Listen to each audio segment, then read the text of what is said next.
Hey everyone, welcome back to the channel. I'm Ahmed Nasser, your guide to mastering the world of finance and accounting.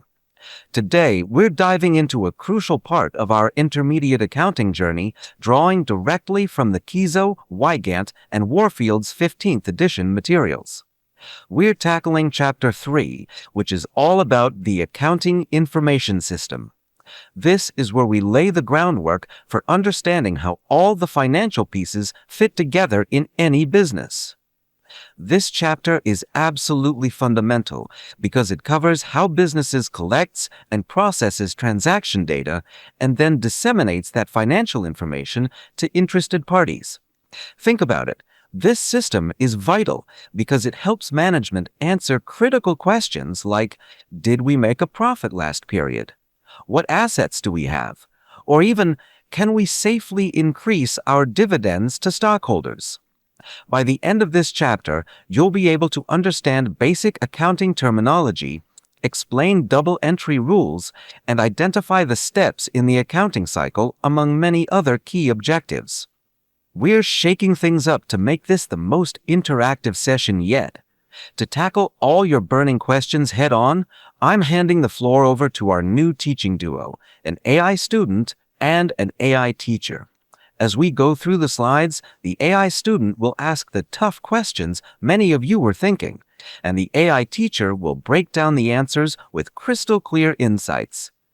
Get ready for a dynamic deep dive into the accounting information system as we unlock its secrets together. If you enjoy the content, please subscribe and hit the bell icon. To support me, you can join my membership. You will also get access to exclusive videos just for members. Let's get started.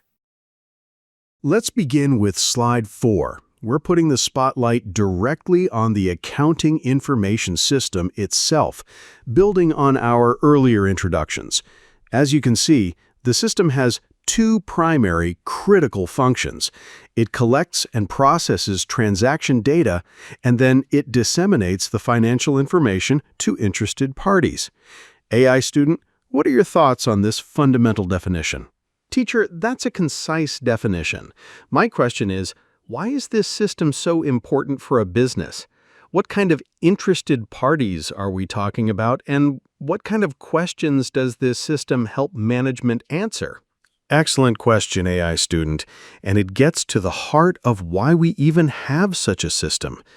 This system is absolutely vital because the financial information it collects, processes, and disseminates is used by a wide range of interested parties.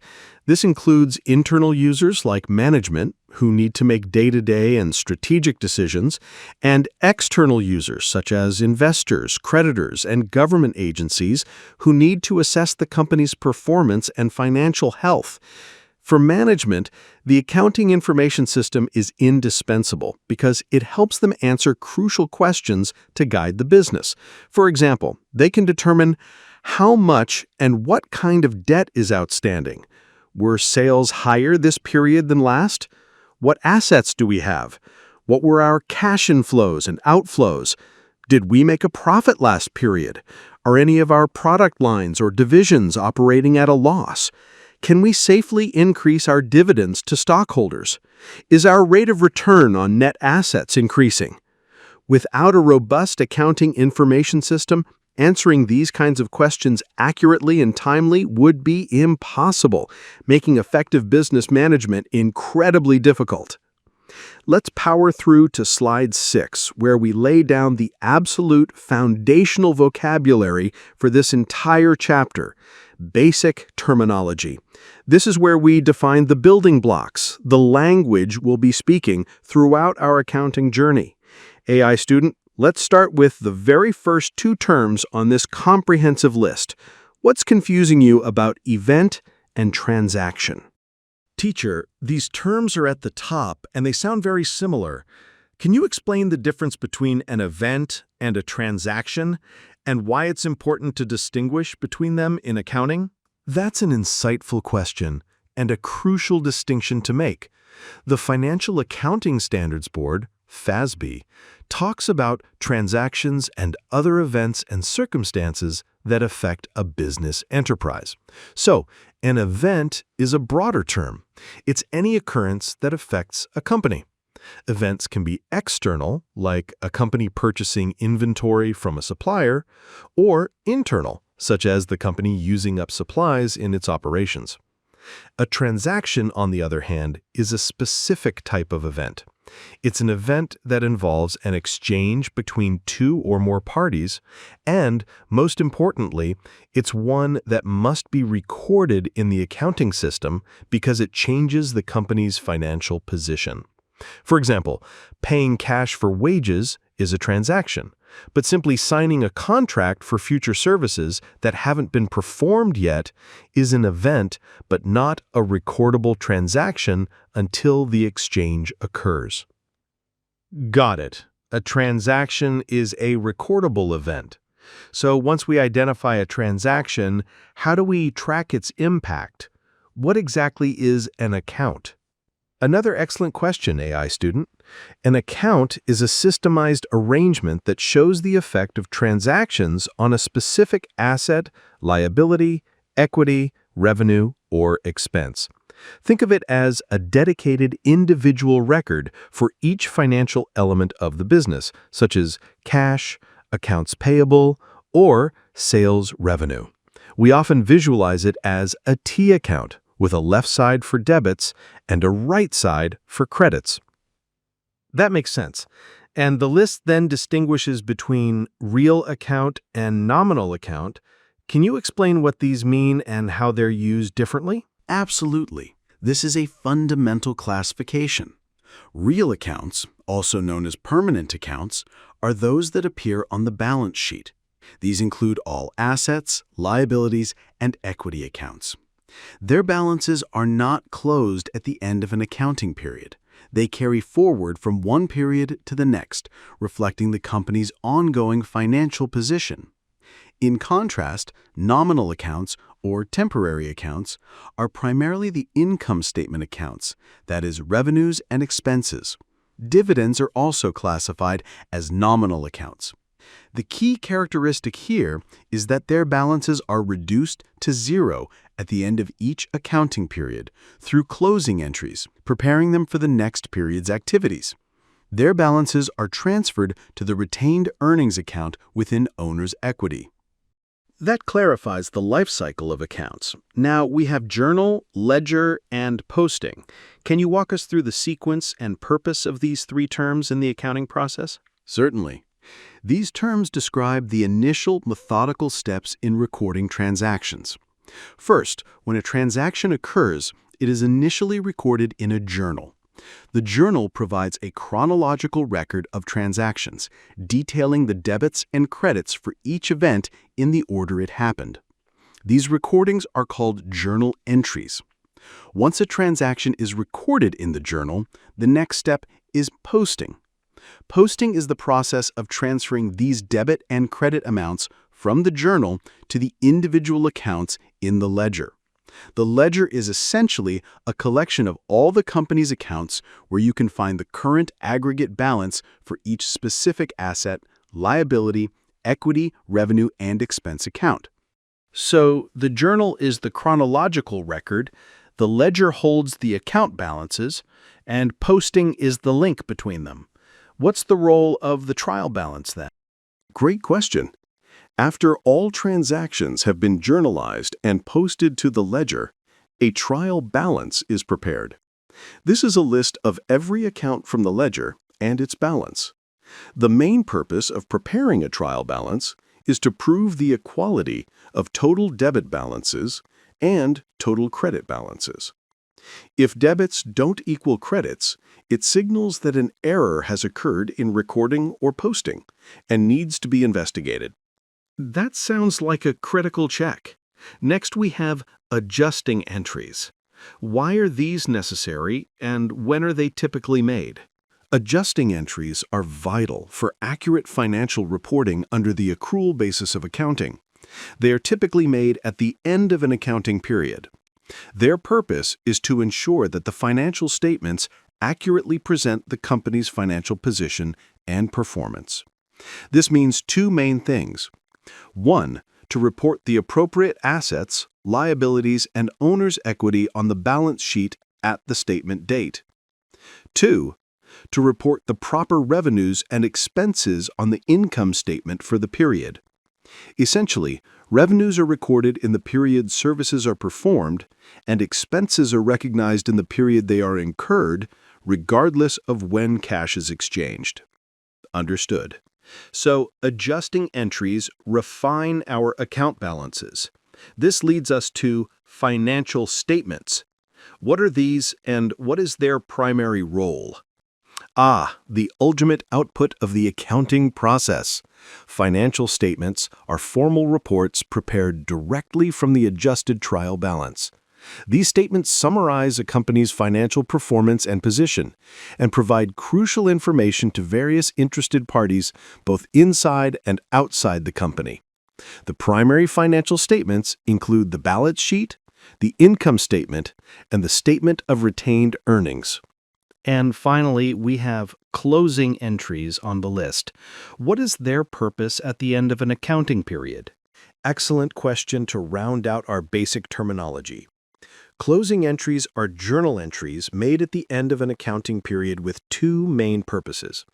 First, they reduce the balance of all nominal or temporary accounts to zero, effectively resetting them for the next period's transactions.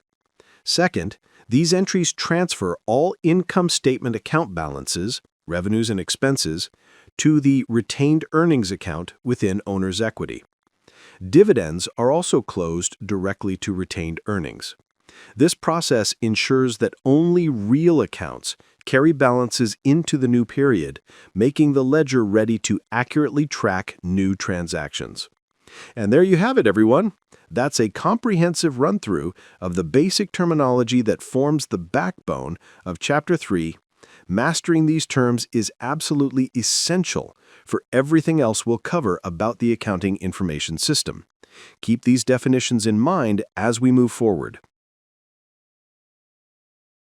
This slide focuses on debits and credits, which are the lifeblood of the double-entry accounting system. It highlights 4 critical principles. 1.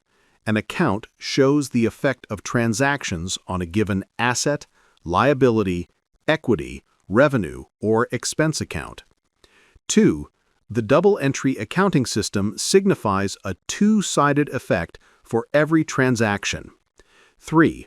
Recording is done by debiting at least one account and crediting another. And 4, and most fundamentally, debits must equal credits for every transaction. AI teacher, let's start with the very first principle. Can you elaborate on what it means for an account to show the effect of transactions? When it says an account shows the effect of transactions, I understand it to mean that each account, like cash or accounts payable, is where we track all the increases and decreases specific to that one item. So every time cash comes in or goes out, the cash account reflects that change. But how does the double-entry accounting system relate to this tracking? Excellent. You're absolutely on the right track. And that's where the double-entry accounting system comes in. It means that every single transaction has a two-sided effect. It impacts at least 2 different accounts, and for each transaction, the total debits must always equal the total credits. This system ensures that our fundamental accounting equation, assets equals liabilities plus stockholders' equity, always remains in balance. It's the ultimate internal check. So it's about balance. The slide also mentions that recording is done by debiting at least one account and crediting another. Can you explain what debiting and crediting actually mean in practice, beyond just left and right sides of an account? That's a fantastic practical question. While it's true that a debit is on the left side of an account and a credit is on the right side of an account, their meaning depends entirely on the type of account. For asset and expense accounts, a debit increases their balance, and a credit decreases it. For liability, equity, and revenue accounts, A credit increases their balance, and a debit decreases it. So when we say debiting at least one account and crediting another, we are applying these rules to record the two-sided effect of a transaction. For instance, if a company receives cash, an asset, we debit the cash account to increase it. If that cash came from performing a service, revenue, we credit the service revenue account to increase it. That's your debit and your credit, maintaining the balance. That's much clearer. So the effect of a debit or credit changes based on the account type. And the slide emphatically states that debits must equal credits. What happens if they don't, and how do we check for that? The statement debits must equal credits is the golden rule of double-entry accounting. If the total debits for all accounts do not equal the total credits, it means there's been an error in recording or posting a transaction. You've either debited an incorrect amount, credited an incorrect amount, or perhaps only recorded one side of a transaction. We check for this equality primarily by preparing a trial balance later in the accounting cycle. If the trial balance doesn't balance, it's a clear signal that we need to go back and find the mistake. This principle is fundamental to the accuracy and reliability of all our financial records. Also, it's important to understand the concept of an account's balance. The slide shows us that if the sum of debit entries are greater than the sum of credit entries, the account will have a debit balance. If the sum of credit entries is greater than the sum of debit entries, the account will have a credit balance. This simply tells us which side currently holds the larger value in that specific account. All right, we're now on slide 9, which zeroes in on the most basic building block for tracking financial activity, the account. As you can see, the slide tells us an account is an arrangement that shows the effect of transactions on an account. And critically, within this account structure, debit equals left and credit equals right. AI student, let's start with this foundational idea. What's your immediate question or observation about what an account represents and this left and right designation? AI teacher, I understand from our previous discussion that accounts are where we track financial items, but the slide says an arrangement that shows the effect of transactions on an account. It sounds a bit circular. Could you clarify what this arrangement truly means and why it's so fundamental? And also, why are debit and credit simply defined as left and right here? That's a very insightful question, AI student. You're picking up on a key point. When the slide says an account is an arrangement that shows the effect of transactions on an account, it's referring to a dedicated place or record for a specific financial item. Think of it like a ledger page or a spreadsheet column solely for cash or accounts payable or sales revenue. This arrangement allows us to see in one place all the increases and decreases that have affected that particular item. It systematizes our financial tracking, so we're not just looking at a jumble of transactions. And regarding debit equals left and credit equals right, this is the absolute foundational universal spatial convention in accounting. Regardless of the type of account, the left side is always the debit side, and the right side is always the credit side. It's the physical layout we use, often visualized in a T account form. While the effect of a debit or credit, whether it increases or decreases an account, will depend on the account type, something we've touched on and will review more thoroughly, the position of the debit and credit is unchangeable. This consistent left-right format is essential for maintaining the clarity and balance of the entire double-entry system. Okay, so the account is the organized record for one item, and debit equals left and credit equals right are the universal positions within that record. It's the structure before we apply the rules of what increases or decreases specific account types. That makes perfect sense now. It truly is the basic layout. On slide 10, we're delving deeper into understanding what an account's balance signifies. As the slide states, if the sum of debit entries are greater than the sum of credit entries, the account will have a debit balance. AI student, what does this statement mean to you, and why is identifying this balance important? AI teacher, this means that if, over time, the total amount recorded on the left side, debit side, of an account is larger than the total amount recorded on the right side, credit side, then that account will ultimately end up with a debit balance. I understand what it means, but could you give an example of an account that would typically have a debit balance and why this is its normal state? Excellent question. A classic example of an account that typically has a debit balance is cash, which is an asset account. When a company receives cash, we debit the cash account to increase it. When it pays out cash, we credit the cash account to decrease it. In a healthy business, cash inflows, debits, are generally greater than cash outflows, credits, on an ongoing basis, leading to a net debit balance. Another common example is an expense account, like rent expense. Expenses normally increase with debits, so if a company incurs $1,000 in rent expense and pays $1,000, a credit to cash, the rent expense account would have a $1,000 debit balance.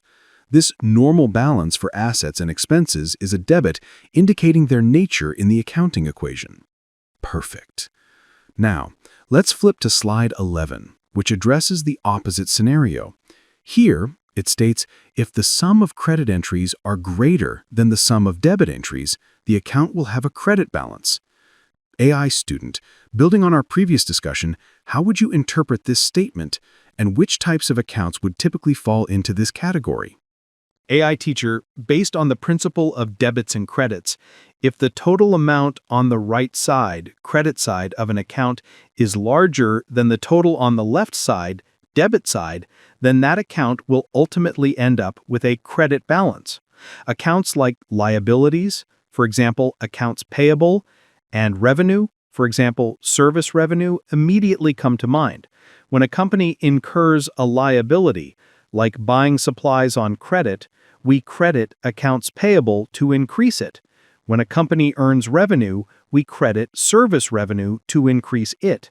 These increases on the credit side are typically dominant, leading to a normal credit balance. Absolutely correct. You've perfectly grasped the concept. Accounts like liabilities, stockholders' equity, and revenue inherently increase with credits. Therefore, it's normal for them to carry a credit balance unless they are being decreased through a specific transaction. For instance, if a company has a lot of service revenue, the credit entries will accumulate, resulting in a large credit balance. This balance tells us the financial position or performance related to that specific account at any given point in time. Understanding whether an account should have a debit or credit balance is critical for preparing accurate financial statements and for identifying errors if the balances are unexpected. All right, we're moving on to slide 12, which provides a crucial debits and credits summary for all the major account types we encounter. This slide helps us quickly recall the normal balance for each category, something absolutely vital for accurate recording. AI student, looking at these summary boxes, what's your main takeaway about the different normal balances? AI teacher, it's clear that accounts are split into two groups regarding their normal balance. Assets and expenses both show a normal balance of debit. This means they increase with debits. On the other hand, liabilities, stockholders' equity, and revenue all show a normal balance of credit, meaning they increase with credits. This structure is key to understanding how transactions are recorded. You've captured it perfectly, AI student. That distinction is fundamental. Let's quickly reiterate. For assets like cash, accounts receivable, equipment, an increase is a debit and a decrease is a credit. So their normal balance is debit. Similarly, for expenses like rent expense, salaries and wages expense, an increase is a debit and a decrease is a credit. Their normal balance is debit. Now, for the opposite side, liabilities like accounts payable, notes payable, increase with credits and decrease with debits. Their normal balance is credit. Stockholders' equity like common stock, retained earnings, also increases with credits and decreases with debits. Its normal balance is credit. And finally, revenue, like service revenue, increases with credits and decreases with debits. Its normal balance is credit. This consistent application of debits and credits across these account types is what allows the double entry system to function effectively and maintain balance.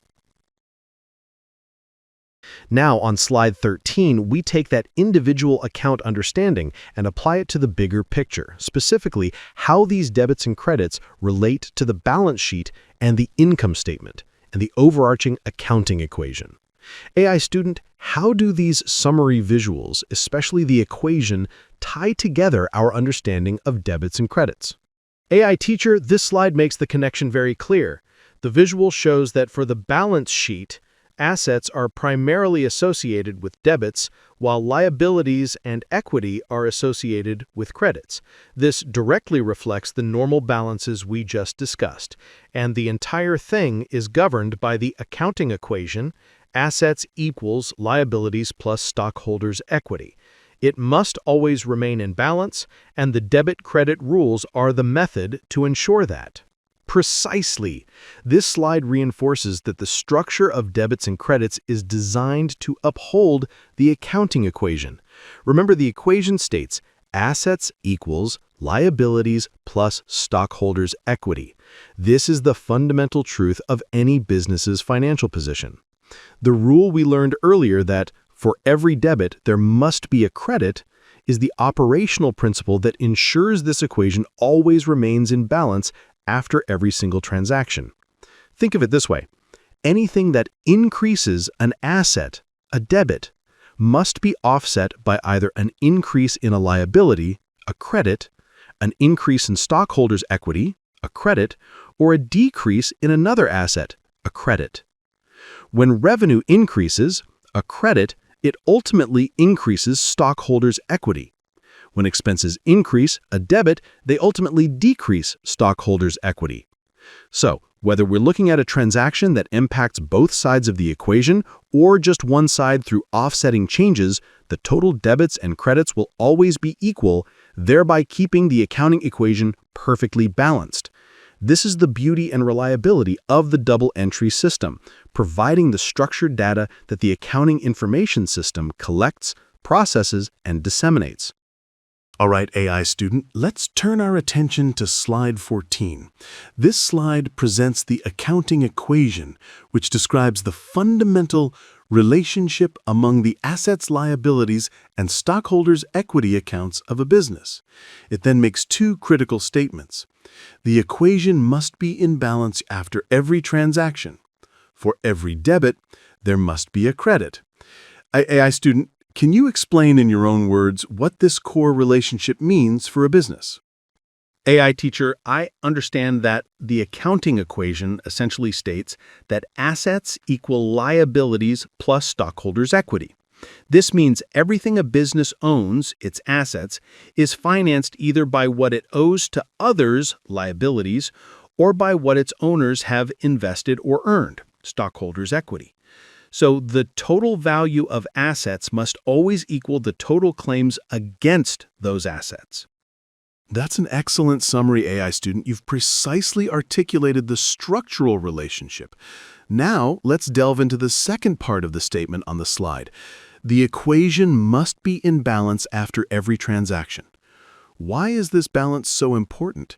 And how is it maintained by the principle that for every debit, there must be a credit? AI teacher, the fact that the equation must always balance after every transaction is incredibly important because it's the core of the double entry accounting system. It ensures accuracy and consistency in our financial records. The rule that for every debit there must be a credit is the mechanism that enforces this balance. Every time we record an increase or decrease to an account with a debit, we must record an equal and opposite credit to another account or accounts to keep the entire equation in equilibrium. For example, if cash, an asset, increases with a debit, then either a liability or stockholders' equity must increase with a credit, or another asset must decrease with a credit to maintain the balance. Precisely, AI student. You've hit on the very essence of how the accounting information system processes data effectively. The accounting equation is the theoretical framework, and the double-entry system, with its unwavering rule that total debits must always equal total credits, is the practical methodology used to implement and maintain that framework. This ensures that the financial data collected and processed is always coherent and ready to be disseminated accurately in financial statements. This fundamental relationship is not just a mathematical formula, it's the backbone of financial reporting worldwide. All right, AI student, let's revisit a foundational transaction as illustrated here. We're looking at transaction 1 under our double entry system illustration. Owners invest $40,000 in exchange for common stock. Based on our understanding of assets, equity, and the rules of debits and credits, how would you analyze this transaction's impact on the accounting equation? AI teacher, for this transaction, the owners are investing cash, which is an asset. So assets will increase by $40,000. And since they are receiving common stock in exchange, that means stockholders' equity is also increasing by $40,000. Therefore, the accounting equation remains balanced.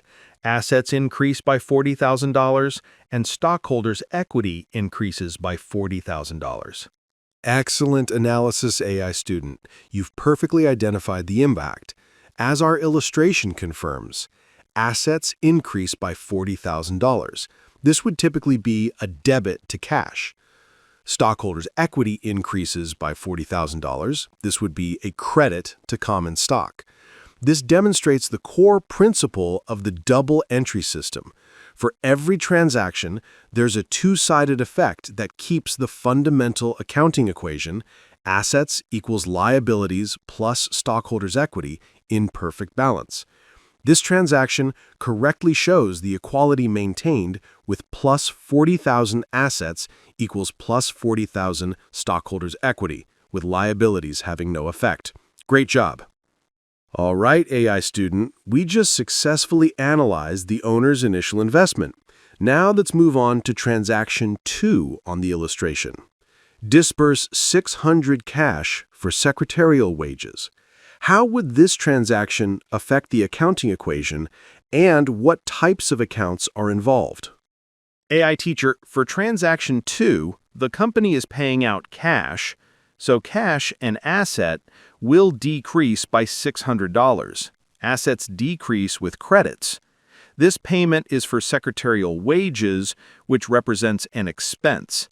Expenses reduce stockholders' equity, so stockholders' equity will decrease by $600.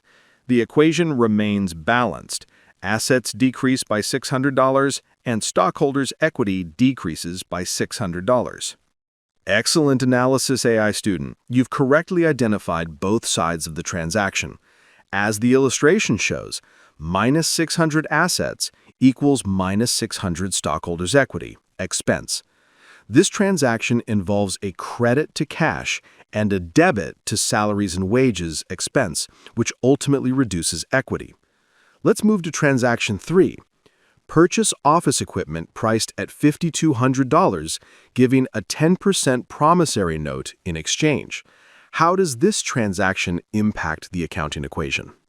AI teacher, in transaction 3, the company is acquiring office equipment, which is an asset. So assets will increase by $5,200. Since a promissory note is given in exchange, that creates a note payable, which is a liability. So liabilities will increase by $5,200. The equation balances because both sides increase by the same amount. Plus 5,200 assets equals plus 5,200 liabilities. Precisely, AI student. You've correctly identified the asset and the liability. The illustration confirms plus 5,200 assets equals plus 5,200 liabilities. This would be a debit to office equipment and a credit to notes payable. Now, let's look at transaction 4. Received $4,000 cash for services performed. What are the effects on the accounting equation here? AI teacher, for transaction 4, cash, an asset, is increasing by $4,000, so assets go up. The cash was received for services performed, meaning it's revenue. Revenue increases stockholders' equity, so stockholders' equity will also increase by $4,000. The equation balances plus 4,000 assets equals plus 4,000 stockholders' equity revenue. Fantastic! You've accurately connected the cash inflow to revenue and its effect on equity. The illustration confirms plus 4,000 assets equals plus 4,000 stockholders' equity revenue. This would be a debit to cash and a credit to service revenue. Next up is transaction 5. Pay off a short-term liability of $7,000. How does this one affect the accounting equation? AI teacher, for transaction 5, paying off means cash, an asset, is decreasing by $7,000. And since we're paying off a liability, liabilities are also decreasing by $7,000. So both sides of the equation decrease equally, maintaining the balance. Minus 7,000 assets equals minus 7,000 liabilities. Spot on, AI student. The illustration confirms minus 7,000 assets equals minus 7,000 liabilities. This transaction would be a debit to accounts payable, or a similar liability account, and a credit to cash. Now let's move to transaction 6. Declared a cash dividend of $5,000. How does a cash dividend impact the accounting equation? AI teacher, a cash dividend means cash, an asset, will decrease by $5,000. And dividends also reduce stockholders' equity, specifically retained earnings. So stockholders' equity will decrease by $5,000. The equation is balanced because both sides decrease by the same amount. Minus 5,000 assets equals minus 5,000 stockholders' equity. Thank you for your answer, AI student. Your analysis is perfectly correct, but it actually describes the second step in the dividend process, the payment date. So you are definitely on the right track. However, the question focuses on the first step, which is the declaration date. Let's distinguish between the two. 1. The declaration date. What's happening now? On this day, the board of directors simply announces its intention to pay a dividend. At this moment, no cash is paid out. Instead, the company creates a legal promise to pay its shareholders. This promise is recorded in the accounting records as follows. A new liability is created. Because the company now owes money to its shareholders, the dividends payable account, a liability, is increased. Liabilities plus $5,000. Stockholders' equity decreases. This reduces the net worth belonging to the shareholders. This is recorded in the dividends account, which is a contra-equity account that reduces total stockholders' equity. Stockholders' equity minus $5,000. Therefore, the correct accounting equation on the declaration date is assets equals liabilities plus stockholders' equity. Notice that the cash account under assets has not been affected at all at this stage. 2. The payment date. This is where your excellent analysis comes into play. On this future date, the company settles its obligation by paying cash to the shareholders. At this point, the following happens. Cash decreases, $5,000 is paid out. Assets minus $5,000. The liability decreases. The debt recorded in dividends payable is now eliminated. Liabilities minus $5,000. The equation on the payment date is what you described, affecting assets and liabilities. In summary, your thinking about the cash movement was correct, but you applied it to the payment stage, not the declaration stage. This is a subtle but very important distinction in accounting. Great job thinking through the steps. Now for transaction 7. Convert a long-term liability of $80,000 into common stock. How does this affect the accounting equation? AI teacher, for transaction 7, converting a liability means the long-term liability decreases by $80,000. so liabilities decrease by $80,000. In exchange, common stock, part of stockholders' equity, increases by $80,000. So on the right side of the equation, there's an internal shift, minus 80,000 liabilities plus 80,000 stockholders' equity. The asset side is not affected, and the equation remains balanced because the net change on the right side is zero. Excellent job, AI student. You've precisely described how this conversion shifts value within the right side of the equation, keeping the total balanced. The illustration confirms minus 80,000 liabilities plus 80,000 stockholders' equity. This would typically be a debit to the long-term liability account and a credit to common stock. Finally, let's tackle transaction 8. Pay cash of $16,000 for a delivery van. What's the impact on the accounting equation here? AI teacher, for transaction 8, the company is paying cash, so cash and asset decreases by $16,000. At the same time, it's acquiring a delivery van, which is also an asset, so assets increase by $16,000 for the van. The net effect on the total assets is zero. Liabilities and stockholders' equity are not directly affected, so the equation remains balanced because the change is entirely within the assets category, meaning the total assets do not change. Precisely, AI student. You've perfectly identified that this is an asset exchange. One asset decreases while another asset increases by the same amount. The illustration clearly shows minus 16,000 assets plus 16,000 assets with no change to liabilities or stockholders' equity. This means the equation, assets equals liabilities plus stockholders' equity, remains in perfect balance. This transaction would be a debit to delivery van and a credit to cash. Fantastic work, AI student. You've successfully walked through a series of diverse transactions, applying your understanding of debits, credits, and the accounting equation to ensure that balance is always maintained.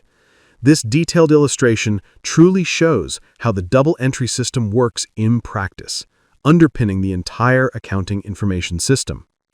And as the source emphasizes, note that the accounting equation equality is maintained after recording each transaction. All right, AI student, let's now turn our attention to slide 23.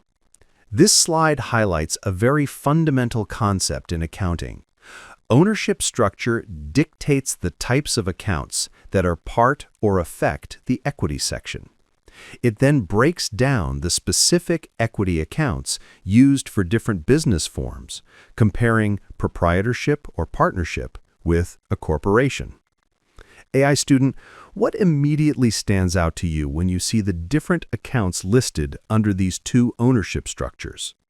AI teacher, what stands out is the clear difference in terminology and complexity.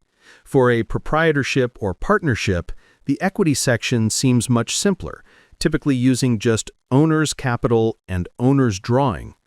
But for a corporation, there's a much more detailed breakdown, including common stock, paid-in capital in excess of par, dividends, and retained earnings. It seems like corporate ownership introduces more distinct types of equity accounts. You've captured the essence of the distinction perfectly, AI student. Your observation about the differing levels of detail is key. The fundamental reason for this difference lies in the legal structure of each business type. In a proprietorship or partnership, the owner's personal finances are often intertwined with the business. Equity is typically represented by a single owner's capital account reflecting total investment and accumulated earnings, and an owner's drawing account for withdrawals. A corporation, on the other hand, is a separate legal entity. Its equity, known as stockholders' equity, is broken down into accounts that reflect different sources of equity and distributions. Common stock and paid-in capital in excess of par represent direct investments by shareholders. Retained earnings represents the accumulated net income that has been kept in the business, not distributed as dividends. Dividends represent distributions of earnings to shareholders, reducing retained earnings.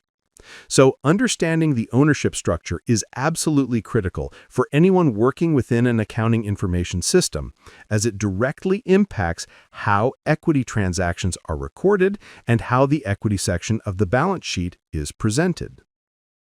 Building on our discussion of how ownership structure dictates equity accounts, let's look at slide 24. This slide provides an illustration titled Financial Statements and Ownership Structure.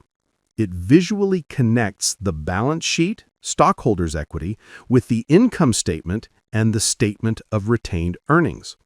AI student, how does this illustration help clarify the relationship between these financial statements and the types of equity accounts we just discussed?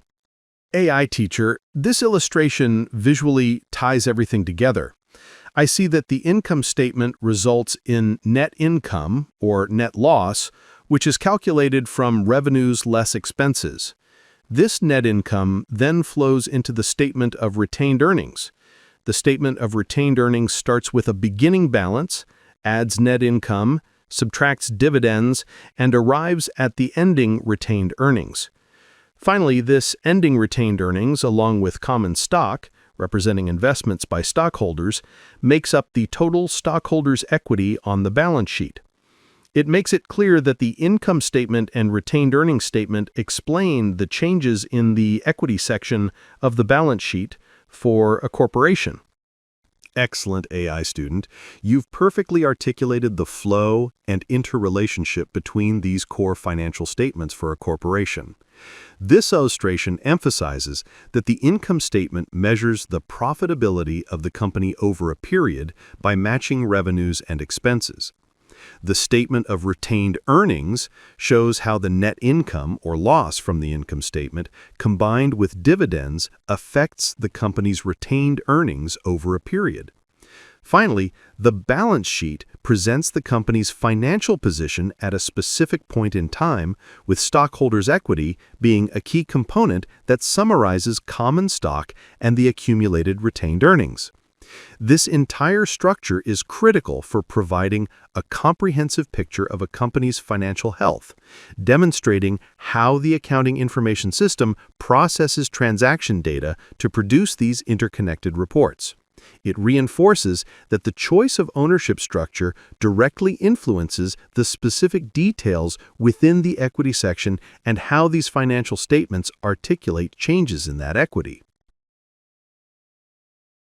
All right, AI student, let's now turn our attention to slide 26. This slide presents illustration 3.6, the accounting cycle. This diagram visually outlines a systematic process that every business follows to collect and process its financial transaction data, ultimately leading to the dissemination of financial information. AI student, looking at this comprehensive cycle, what's your initial impression of its purpose? Or what are the very first steps that stand out to you? AI teacher, my initial impression is that the accounting cycle is a continuous, organized process to keep a business's financial records accurate. The very first steps that stand out are transactions, followed by journalization, and then posting. It seems like everything starts with identifying what happened and then recording it in a structured way. Excellent observation, AI student. You've precisely identified the starting point and the systematic nature of this process. The overall purpose of the accounting cycle is to ensure that all financial information is properly captured, summarized, and reported. This cycle directly addresses Learning Objective 3, Identify Steps in the Accounting Cycle.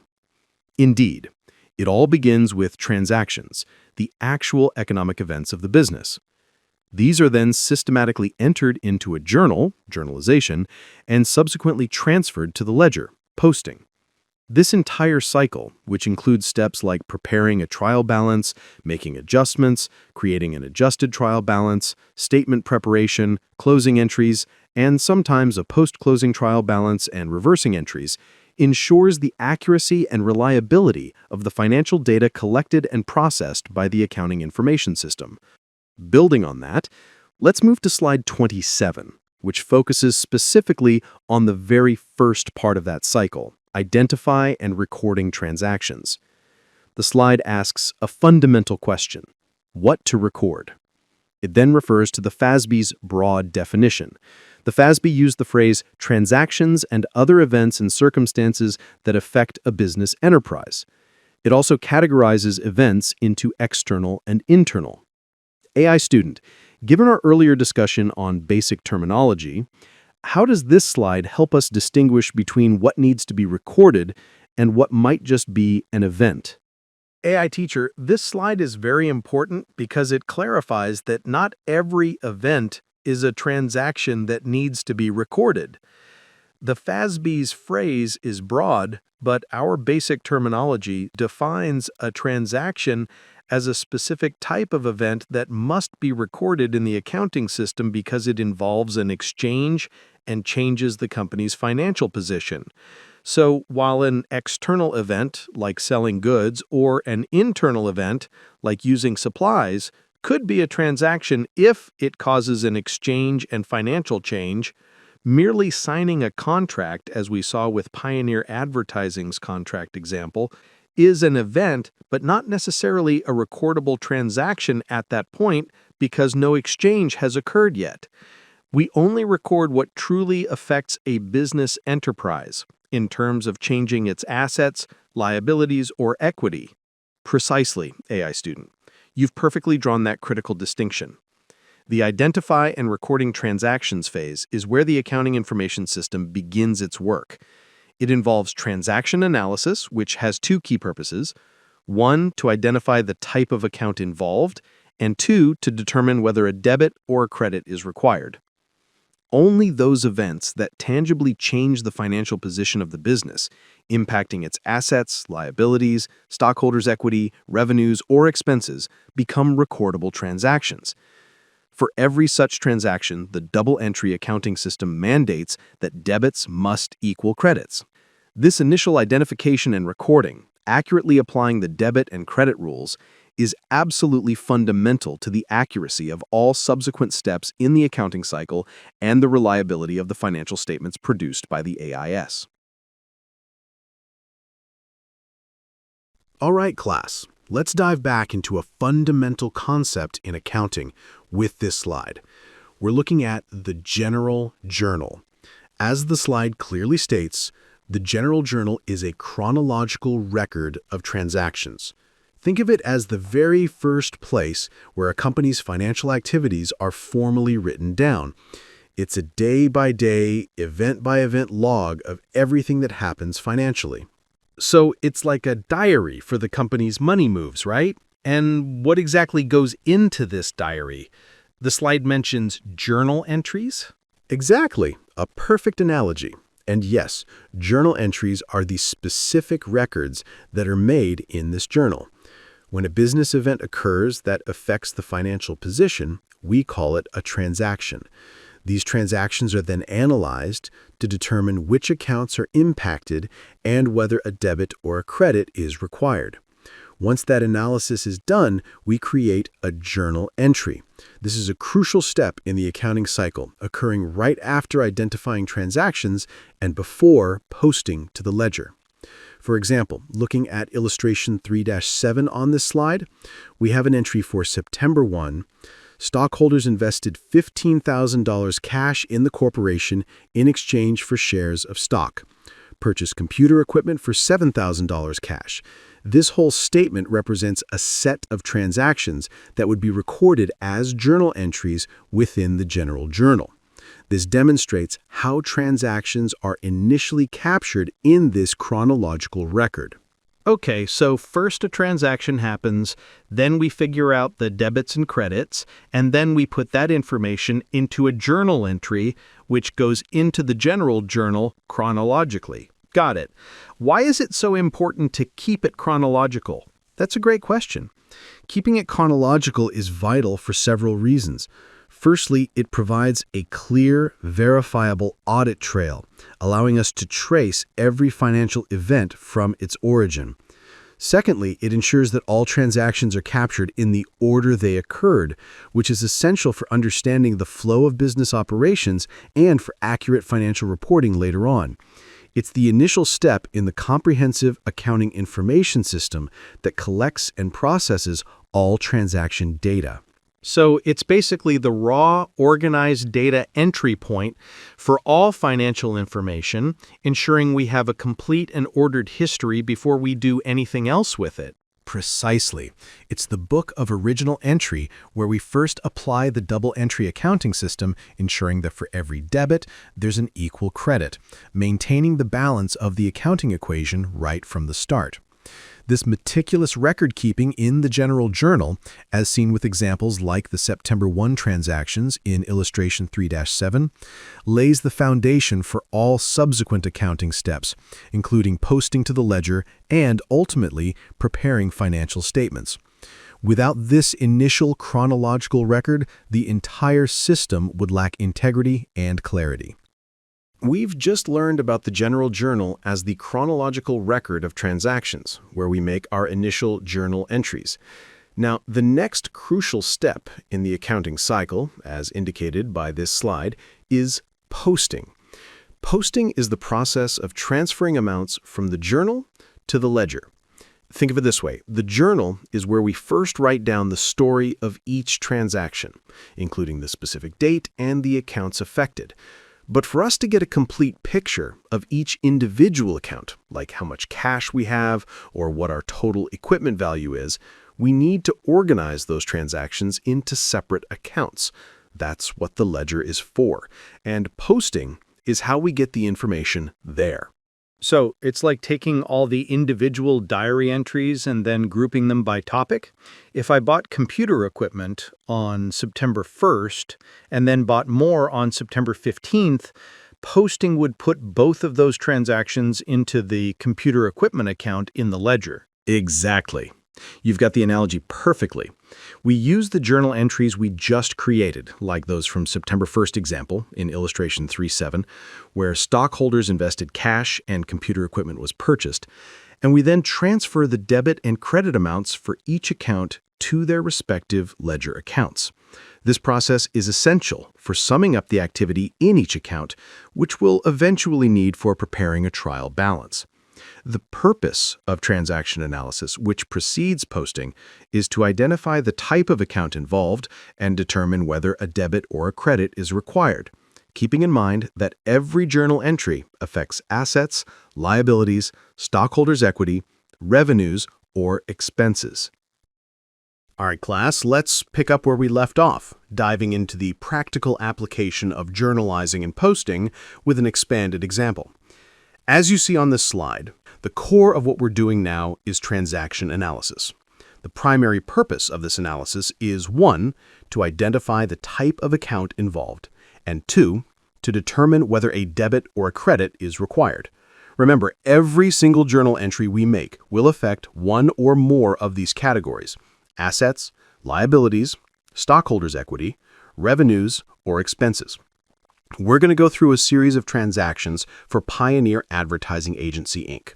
I'll present the transaction, and I want you, our diligent student, to tell me what the journal entry would be and then how we'd post it to the ledger accounts. Let's start with the first one. On October 1st, the stockholders of Pioneer Advertising Agency, Inc.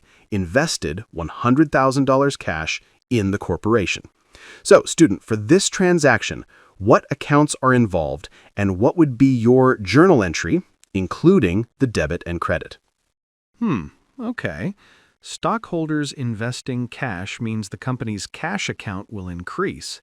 And since they're getting shares of stock in return, the common stock account, which is part of stockholders' equity, will also increase. So cash is an asset, and common stock is equity. To increase an asset, we debit it.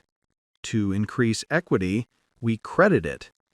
Therefore, the journal entry would be debit cash for $100,000, credit common stock for $100,000. Excellent. That's precisely right. As you can see, we debit cash for $100,000 and credit common stock for $100,000. This maintains our fundamental accounting equation. Now, how would we post this entry to our T accounts in the ledger? Specifically, where would the $100,000 appear in the cash T account and the common stock T account? Okay, so for posting, we'd take the debit from the journal entry and put it on the debit side of the cash T account. And we'd take the credit from the journal entry and put it on the credit side of the common stock T account. Perfect. And there you have it, displayed clearly on the slide. The cash account has a $100,000 debit, and the common stock account has a $100,000 credit. This is the basic flow from transaction analysis to journal entry to posting. Interesting. Moving on to our second transaction, also on October 1st. Pioneer Advertising purchases office equipment costing $50,000 by signing a 3-month, 12% $50,000 note payable. Student, how would you record this in a journal entry? What accounts are affected, and what are the debits and credits? All right. The company is getting equipment, which is an asset, so that increases. To pay for it, they're signing a note payable, which is a liability, so that also increases. To increase an asset, we debit it. To increase a liability, we credit it. So the journal entry would be debit equipment for $50,000, credit notes payable for $50,000. Spot on. You've correctly identified both the accounts and the debit-credit nature of the transaction. We debit equipment for $50,000 and credit notes payable for $50,000. And how would you post this to the ledger? Which specific sides of the T accounts for equipment and notes payable? For posting, the $50,000 debit would go to the debit side of the equipment T account. The $50,000 credit would go to the credit side of the note payable T account. Exactly. You see the equipment T account with a $50,000 debit and the notes payable T account with a $50,000 credit. Great job. Let's look at the transaction on October 3rd. Pioneer Advertising receives a $12,000 cash advance from KC, a client for advertising services that are expected to be completed by December 31st. What's the journal entry for this one? Think carefully about the nature of receiving cash for services not yet performed. Okay, cash is coming in, so the cash asset account increases, which is a debit. Since the services haven't been performed yet, this isn't revenue. It's an obligation to perform services in the future. That sounds like a liability, so it would be unearned service revenue, and to increase a liability, we credit it. So the entry is debit cash for $12,000, credit unearned service revenue for $12,000. Excellent analysis. You've correctly identified the liability. It's crucial to distinguish between earned revenue and unearned revenue. So we debit cash for $12,000 and credit unearned service revenue for $12,000. Now, for posting, how do these amounts show up in the cash and unearned service revenue T accounts? The $12,000 cash debit would be added to the debit side of the cash T account, joining the previous $100,000, and the $12,000 credit would go to the credit side of the unearned service revenue T account. That's right. Notice how the cash account now reflects both the initial investment and this new advance, showing $100,000 on the debit side and $12,000 on the debit side. And unearned service revenue has its $12,000 credit. Next, on October 3rd, Pioneer Advertising pays $9,000 office rent in cash for October. Student, what's your journal entry for this payment? This is an expense for the company since they are paying for rent. So rent expense will increase, which is a debit, and cash is being paid out, so the cash asset account decreases, which is a credit. So the entry would be debit rent expense for $9,000, credit cash for $9,000. Precisely. You've correctly identified both the expense and the cash outflow. We debit rent expense for $9,000 and credit cash for $9,000. Now, for posting, how does this affect our cash T account and the rent expense T account? The $9,000 debit would go to the debit side of the rent expense T account. For cash, the $9,000 credit would go to the credit side, reducing the total cash balance. Excellent. You see the cash T account now has $9,000 on the credit side in addition to the prior transactions, and the rent expense T account shows a $9,000 debit. The fifth transaction is on October 4th.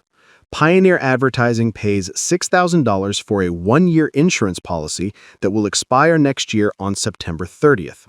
What's the journal entry for this payment? Think about the timing of when the insurance benefit is used.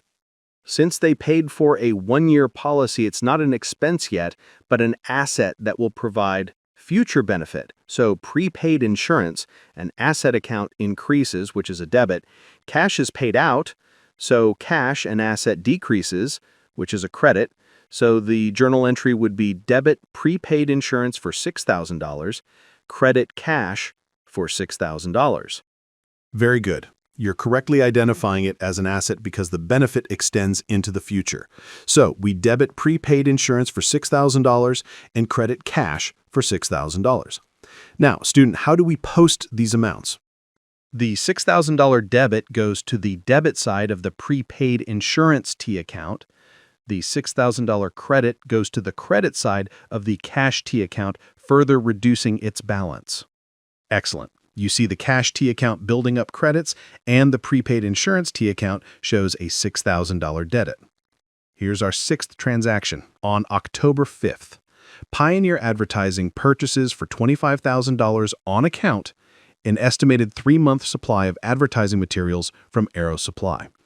What's the journal entry for this purchase? What kind of accounts are affected when we buy on account? Since they're buying supplies, the supplies asset account increases, so that's a debit. And because they're buying on account, it means they haven't paid cash yet, so it creates a liability. That would be accounts payable, which increases with a credit. So the journal entry is debit supplies for $25,000, credit accounts payable for $25,000. Perfect. When we buy on account, it always points to a payable, a liability. So we debit supplies for $25,000 and credit accounts payable for $25,000. Now, how do these amounts get posted to our supplies and accounts payable T accounts? The $25,000 debit would go to the debit side of the supplies T account. The $25,000 credit would go to the credit side of the accounts payable T account. Perfect. You can see the supplies T account with the $25,000 debit and the accounts payable T account with the $25,000 credit. Let's consider the transaction on October 9th. Pioneer Advertising signs a contract with a local newspaper for advertising inserts to be distributed starting the last Sunday in November. Pioneer will start work on the content of the flyers in November. Payment of $7,000 is due following delivery. Student, what's your journal entry for this event? Is a journal entry even necessary in October? This is tricky. They signed a contract, but no work has started yet and no cash has changed hands. The payment isn't due until after delivery. So it sounds like nothing has financially happened yet. I would say no journal entry is necessary in October. That's a very insightful answer, and you're absolutely correct. As the slide explains, a business transaction has not occurred. There is only an agreement between Pioneer Advertising and the newspaper for services to be performed in November. Therefore, no journal entry is necessary in October. It's crucial to understand that not every event triggers a journal entry. Only those that have a measurable financial impact do. Moving on to October 20th, Pioneer Advertising's Board of Directors declares and pays a $5,000 cash dividend to stockholders. What accounts are involved here, and what would be the journal entry? A dividend is a distribution to owners which reduces stockholders' equity. Dividends increase with a debit, and since it's paid in cash, the cash asset account decreases, which is a credit. So the entry is debit dividends for $5,000, credit cash for $5,000. Correct! You've captured the nature of a dividend perfectly. We debit dividends for $5,000 and credit cash for $5,000. And how would this be posted to our cash and dividends T accounts? The $5,000 debit goes to the debit side of the dividends T account. The $5,000 credit would go to the credit side of the cash T account, further reducing the cash balance. Excellent! You can see the updated cash T account with another $5,000 credit and the dividends T account with its $5,000 debit. Let's look at October 26th. Employees are paid every 4 weeks. The pay period ended on Friday, October 26th, with salaries and wages of $40,000 being paid. Student, what's the journal entry for this payroll payment? Paying salaries and wages is an expense for the company, so salaries and wages expense increases, which is a debit. Cash is being paid out, so the cash asset account decreases, which is a credit. The journal entry would be debit salaries and wages expense for $40,000, credit cash for $40,000. Spot on! You've correctly identified both the expense and the cash outflow. We debit salaries and wages expense for $40,000 and credit cash for $40,000. Now, for posting, how do these amounts get transferred to the ledger? The $40,000 debit goes to the debit side of the salaries and wages expense T account. The $40,000 credit would go to the credit side of the cash T account.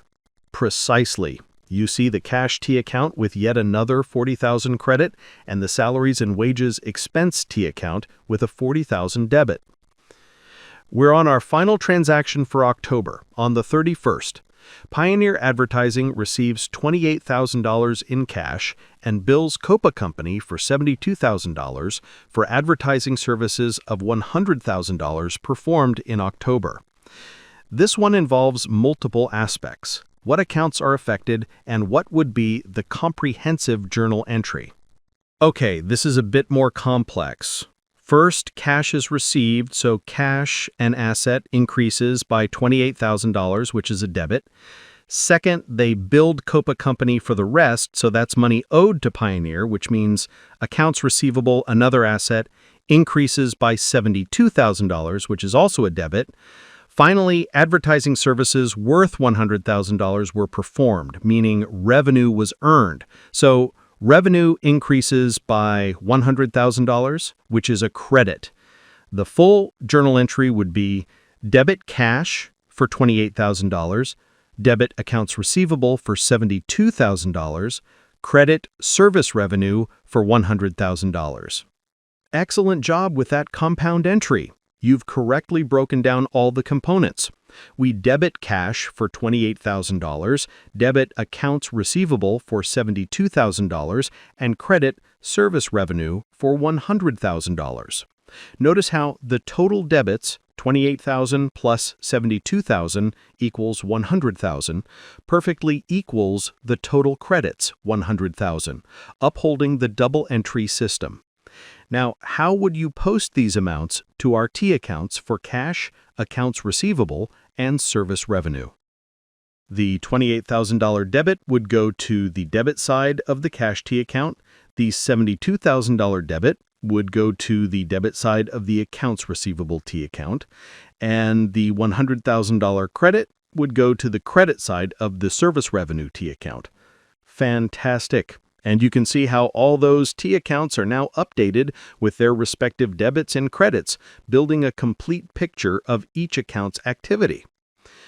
Now that we've gone through all those transactions, journalized them, and posted them to our ledger accounts, what's the next logical step in our accounting cycle? This slide introduces it, the trial balance. As the slide states, a trial balance is a list of each account and its balance used to prove equality of debit and credit balances. Why do you think this step, creating a trial balance, is so important after all that journalizing and posting? What exactly are we proving? So it's like a checkup, right? After all those debits and credits from the journal entries and posting them to the individual accounts, the trial balance makes sure that all the total debits across all accounts still equal all the total credits. It confirms that we've maintained the double entry system's balance. Exactly. It's a fundamental internal control check. While it doesn't catch all errors, like if you debited the wrong account but still used the correct amount, it absolutely verifies that the total debits equal the total credits. This equality is a foundational principle of the double entry accounting system, and the trial balance is our first formal step to confirm it before we move on to preparing financial statements. Without a balanced trial balance, we know there's an error somewhere in our journalizing or posting process.